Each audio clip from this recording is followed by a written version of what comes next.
Kasus varian Omikron di Indonesia jumlahnya terus bertambah. Bahkan sebaran kasus Omikron sudah semakin luas ke berbagai daerah.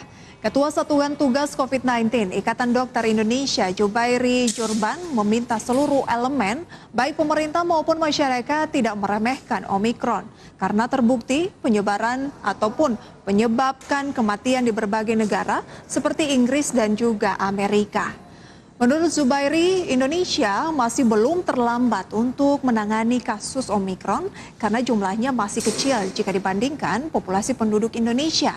Untuk itu, Zubairi mengingatkan agar protokol kesehatan diperketat dan kebijakan pengetatan mobilitas masyarakat harus segera diambil oleh pemerintah.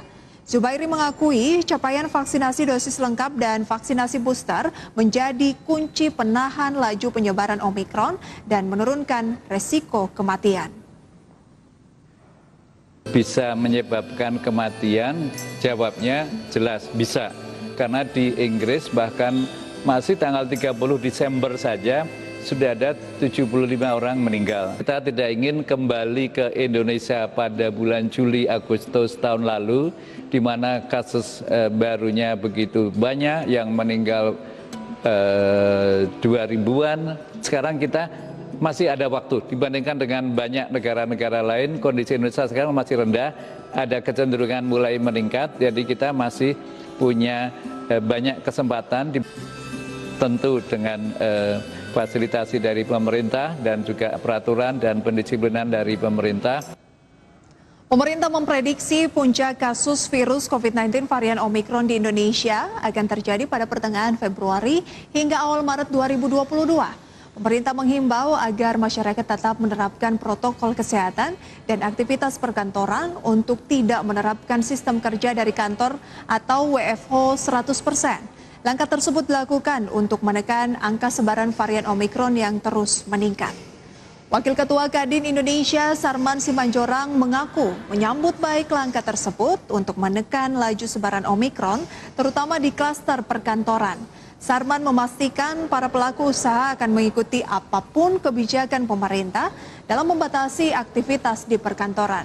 Sarman mengajak pelaku usaha untuk patuh dan pada aturan yang sedang berlaku agar varian Omikron bisa dikendalikan sehingga aktivitas ekonomi segera pulih kembali. Sarman meyakini penanganan Omikron yang terkendali akan mendorong daya beli masyarakat, terutama di momentum Idul Fitri mendatang. Tentu ini akan menjadi masukan dan juga pertimbangan bagi kami pelaku-pelaku usaha.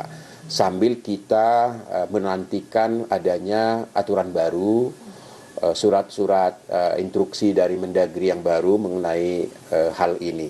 Yang jelas kami dari pelaku usaha, ya dari dulu sampai saat ini kami tidak akan pernah menurunkan daripada komitmen kami ya untuk selalu bersama pemerintah mengawal bagaimana tidak terjadi lagi yang namanya ledakan-ledakan baru, yang namanya varian-varian baru ini bagaimana kita harus antisipasi. Kami menyadari bahwa Omikron ini sudah masuk ke Indonesia dan sudah ada penyebaran-penyebarannya. Nah, tentu ini juga akan menjadi konsentrasi kami dari pemerintah, dari pengusaha, ya bagaimana agar kita mampu bersama-sama.